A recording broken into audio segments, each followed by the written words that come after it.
नमस्कार, स्वागत है आप सभी का। अभी डीयूईटी का एग्जाम है वो 21 अक्टूबर को होना है। तो अभी आपके पास 15 दिन है। तो इन 15 दिन में आपकी स्ट्रेटजी क्या होनी चाहिए कि आप एग्जाम को अच्छे से क्रैक कर पाएं, और अभी आपको रिवीजन कैसा करना है, प्रैक्टिस कहाँ से करनी है, ये सब अपन देखने वाले हैं। और अपनी अपनी मास्टर प्लान स्ट्रेटजी यही होनी चाहिए कि अपने को हर हाल में डीयूटी का एग्जाम है वो क्रैक करना ही है, चाहे कुछ भी हो जाए। 15 दिन में अपनी स्ट्रेटजी ऐसी होए कि अपन इसको इजीली क्रैक कर दें। आपने अच्छे से पढ़ा होगा, मैं उम्मीद करता हूँ कि आप लोगों की प्रैक्टिस भी अच्छी रही होगी, आप सब बढ़िया से कर रहे हैं। बस अभी थोड़ा सा और बूस्ट कैसे दे सकते हैं अपन इसको, कि बढ़िया से कैसे मैनेज करके एक अच्छे वे में अपन इसको प्रिपेयर करें तो अपना काम हो जाना चाहिए।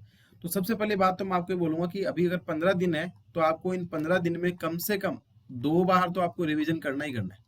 एटलीस्ट 2 बार आपका रिवीजन हो जाना चाहिए।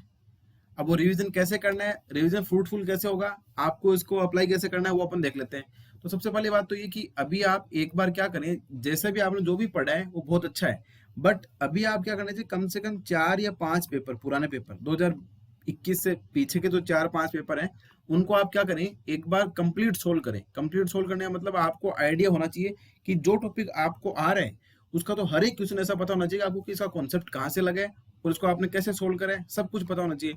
और जो भी की पॉइंट्स हैं उनको आप नोट डाउन कर ले साथ में। ऐसा आप जरूर करें हर पेपर के साथ। और उसमें अगर कोई सॉल्यूशन आपको क्वेश्चन नहीं आ रहे तो आप उसका सॉल्यूशन वीडियो देख सकते हैं। सारे सॉल्यूशन वीडियो आप अवेलेबल है एक्सपोनेंशियल मैथमेटिक्स यूट्यूब चैनल पे, तो सबका सॉल्यूशन देखें। ऐसा करके आप सारे पेपर सोल्व कर लें। ठीक है, पूरे पीवाई के हो गए। पहली बार में तो ऐसा करें, लगभग 3 2 3 दिन, मान लो आप 3 4 दिन लगा दो, बाकी जो टॉपिक आप पढ़ रहे हो उसको पढ़ते रहो, वो भी बात करेंगे टॉपिक कैसे पढ़ने हैं।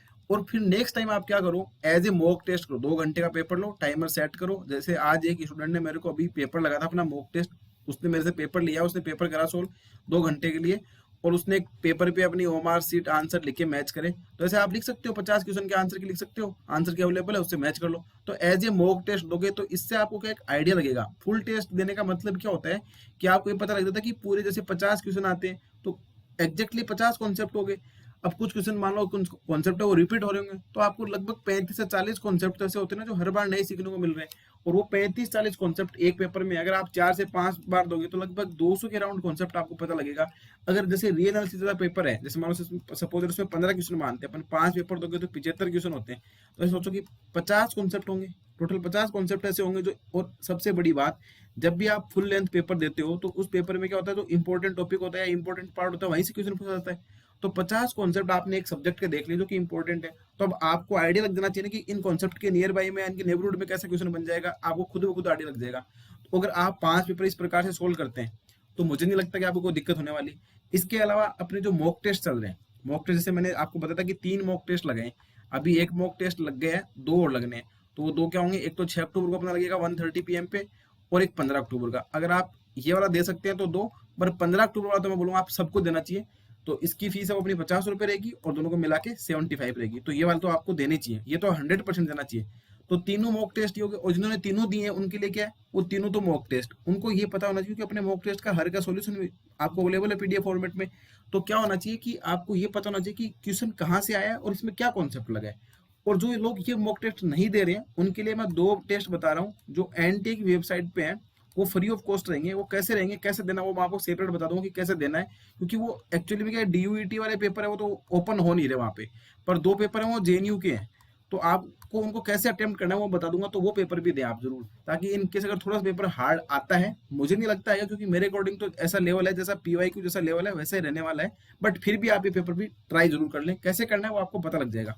तो इस प्रकार से आप क्या करें, as a mock test, previous year question paper, test practice से सारे के सारे आपको सोल्व करने। अब कुछ स्टूडेंट के क्वेश्चन यार कि सर स्टेटमेंट रीजन वाले क्वेश्चन कैसे सोल्व करने, तो मैं बात करता हूँ स्टेटमेंट रीजन वाले क्वेश्चन की। जैसे अब ऐसे बताओ कि अगर स्टेटमेंट वाले क्वेश्चन है तो उसमें कुछ कोई बड़ी बात नहीं है। अगर मान लो आपका कॉन्सेप्ट क्लियर तो आप स्टेटमेंट वाला भी कर दोगे और रीजन भी बता दोगे कि रीजन करेक्ट है कि नहीं। जैसे आपको मैं एग्जांपल देता हूँ, अभिषेक अय्यर जिसकी 6th रैंक था, अभिषेक अय्यर की। तो उसने क्या करा कि जेएनयू के पेपर में 30 क्वेश्चन आते थे, उसने पेपर दिया, उसके क्वेश्चन आ गए 100 उस टाइम पे, और उसमें स्टेटमेंट रीजन वाले भी थे। तो वो बोला कि सर मेरे को कोई फर्क नहीं पड़ा कैसे भी थे, मैंने जो पढ़ा था वही अप्लाई करा, उसका काम हो गया। तो आप ऐसी स्ट्रेटेजी रखेंगे। अगर बढ़िया से आपने पीवाईक्यू की प्रैक्टिस करी है, अच्छे से पढ़ा है, तो पैटर्न कैसा भी आए कोई फर्क नहीं पड़ता। और कुछ लोग बोल रहे हैं कि सर पैटर्न चेंज होगा, कि बिल्कुल चेंज नहीं होगा, जैसा पीवाईक्यू का वैसा का वैसा ही पैटर्न आने वाला है।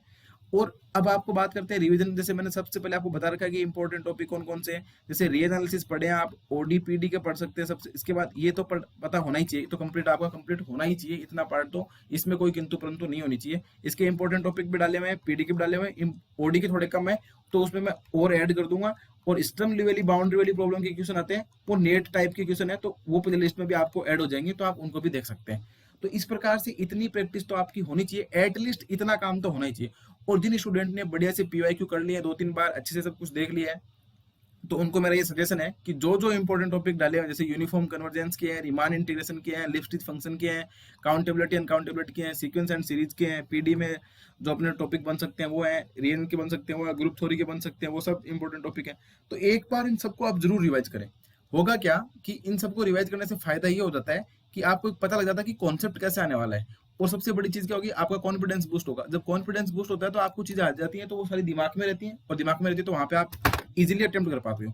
और यही तो सबसे बड़ी चीज है कि अगर आपने बढ़िया से रिवीजन कर लिया तो सारा कॉन्फिडेंस का ही खेल है। आप 2 घंटे में वहां पे कॉन्फिडेंस के साथ काम करोगे तो इजीली आपका काम हो जाएगा। और आपको टारगेट क्या करना है, मैंने बताया कि 20 से 25 क्वेश्चन के बीच में अगर आपके सारे क्वेश्चन करेक्ट हो जाते हैं, तो इसका मतलब क्या है कि आप श्योरली सिलेक्ट हो जाओगे।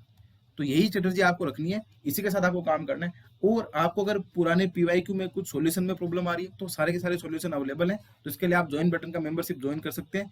जैसे आपको कोड का कैसे रिचार्ज करना है वो मैंने आपको वीडियो में बता रखा है, फोन पे गूगल पे के थ्रू आप इसको कोड को रिचार्ज कर सकते हैं। अगर आपके कोड में कोई प्रॉब्लम आ रही है कि ऑलरेडी रिडम, तो उसको आप एक पेज बैक करें यहाँ से, तो आपको कुछ ऐसा इंटरफेस देखने को मिलेगा। यहाँ पे अपडेट कर सकते हैं और अपनी डिटेल है वो ऐड करके इसको आप ज्वाइन कर सकते हैं। तो जो भी फैसिलिटी अवेलेबल है वो आपको मिल जाएगी। ये 59 रुपीज़ करेगा, 28 या 30 दिन के लिए, सॉरी 30 दिन के लिए रहता है। तो इसमें आप अपने जो भी बेनिफिट्स आपको मिलने वाले हो ले सकते हैं, जिसमें शॉर्ट नोट्स हैं, रिंग थ्योरी के हैं, और मैट्रिक स्पेशल कंटेंट भी मैंने आपको प्रोवाइड करा दिया है। तो मेरे अकॉर्डिंग यही है कि इतनी स्ट्रेटेजी के साथ अगर आप जाते हैं तो डेफिनेटली कोई नहीं रोक सकता आपको सिलेक्शन से, क्योंकि पीवाईक्यू से आपने अच्छे से कर लिए, टेस्ट दे दिए। अब 3 मॉक टेस्ट प्लस 2 जेन्यू वाले देने का मतलब ही होगा कि लगभग 5 टेस्ट हो गए। 5 टेस्ट में आपको 100 से 150 क्वेश्चन मिल रहे हैं, और वो 150 क्वेश्चन पूरे सब्जेक्ट के हैं, सभी सब्जेक्ट को मिला के। तो मतलब आप एक तरीके से बोल सकते हैं कि 100-150 कॉन्सेप्ट सीख रहे हो, वो भी थ्रू आउट पूरे सिलेबस से। तो 15 अक्टूबर को मैंने इसलिए रखा है कि 15 अक्टूबर को अगर आप टेस्ट देते हैं, 21 अक्टूबर को अगर एग्जाम है, तो 6 दिन का टाइम रहता है। इसमें अगर आपको जो भी गलतियां होती हैं, कुछ चीजें ऐसे लगती है कि यार ये तो मेरी रिवीजन में रह गई, ये तो मैं पढ़ पाया नहीं पढ़ पाया, इसको कवर कैसे करूं, तो उस पर भी आप देख सकते हैं। और मैं फुल लेंथ टेस्ट का इसीलिए बोलता हूँ आपको हमेशा, कि उससे फायदा ये होता है कि आपको एक आइडिया रहता है कि आपने जो पढ़ा है वो तो इसमें आ रहा है कि नहीं आ रहा, आपकी कौन सी चीज मिस हो रही है, ताकि आप पेपर के बाद उस चीज को जरूर देखें। और मैं से बोलना चाह रहा हूँ आपको एक चीज और दिमाग में रखें कि जो 2020 और 2021 का जो पेपर है, 2020 वाला और 2021 वाला जो पेपर है, इसका आपका हर एक क्वेश्चन को पता होना चाहिए कि इसमें कौन सा कॉन्सेप्ट तो लगा है, और इसमें कौन सा कॉन्सेप्ट कहाँ से पूछा गया है, कैसे इसको सोल्व कर सकते हैं, इससे रिलेटेड कौन सा क्वेश्चन बन सकता है। इतनी चीज तो आप जरूर देखें। इन 2 पेपर को तो आप एकदम पूरा छानबीन कर दें। टोटल 100 क्वेश्चन है, तो जो मान लो ऐसे मानो कि सपोज दैट ऐसे मानो कि 20 क्वेश्चन आपसे नहीं हो रहे, तो बाकी जो 80 क्वेश्चन बचते हैं उनको तो आप एकदम से पूरा छानबीन रखें कि हाँ इसमें ये कॉन्सेप्ट लगा, इसके इर्द गिर्द ऐसा बन सकता है। इसी से ही आपका ऑलमोस्ट एनालिसिस हो जाएगा कि पेपर का क्या सिस्टम रहने वाला है, और आपने कितनी तैयारी करी, कितना आपको आने वाला है। और जो भी अपने ग्रुप है उन ग्रुप में डिस्कस करें क्वेश्चन, जो क्वेश्चन आपको नहीं आते भेजें, और अगर किसी और ने पूछा तो उसका सॉल्यूशन करने का ट्राई करें। क्योंकि अभी आप पढ़ने से ज्यादा प्रैक्टिस करोगे उससे ज्यादा फायदा होगा। क्योंकि मैंने अभी जो भी अप्रोच बताई वो क्वेश्चंस की बात करी, क्वेश्चंस की बात इसलिए करी कि क्वेश्चन करने से आपने जो पढ़ा है वो तो रिवाइज भी हो जाएगा, और आपको कॉन्फिडेंस भी आएगा, ताकि आप एग्जाम में इजीली कर पाएंगे। और पढ़ने से क्या, अगर आपको पता नहीं चलेगा कि क्वेश्चन कैसा फ्रेम होगा, आप कैसे कर पाएंगे। इसलिए practice and revision make perfect for this exam. और इसकी यही डिमांड है डीयूटी की, आपको पूरे क्वेश्चन 50 के 50 नहीं करने।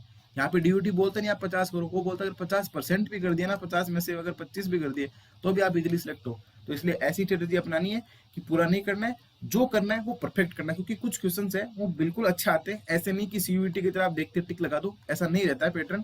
क्योंकि अमूमन ऐसा नहीं रहता, तभी तो आप देखो 2 घंटे में 50 क्वेश्चन सोल्व करा रहे हैं, वहाँ पे 100 करवाए जाते हैं। तो थोड़ा लेवल अच्छा रहता है, मतलब मॉडरेट टू टफ बोल सकते हैं, इजी टू मॉडरेट नहीं रहता है, यहाँ पे मॉडरेट टू टफ रहता है। पर आप जो कॉन्सेप्ट पढ़ें उसको अच्छे से पढ़ें और डिस्कस करें, ताकि आपको अच्छा हो।